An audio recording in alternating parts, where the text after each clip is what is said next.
நடைபெற்ற விசாரணையின் போது நீதிபதிகள் விக்ரம் நாத் மற்றும் சந்தீப் மேத்தா அடங்கிய உச்சநீதிமன்ற அமர்வு முன்பு இந்திய பார் கவுன்சில் விதிகள் 2026 தற்போது நடைமுறையில் உள்ளதாக தெரிவித்தது.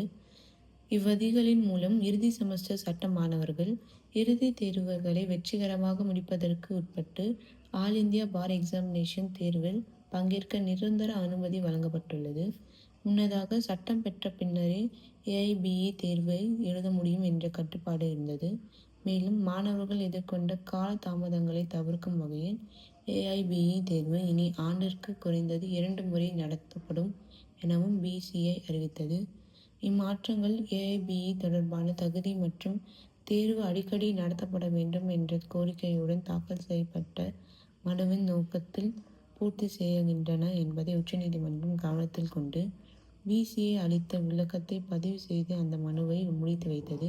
இதன் மூலம் பிசி விதிகள் 2026 தற்போது செல்லுபடியாகும் சட்ட கடுமையாக தொடரும் என உறுதியளிக்கப்பட்டுள்ளது.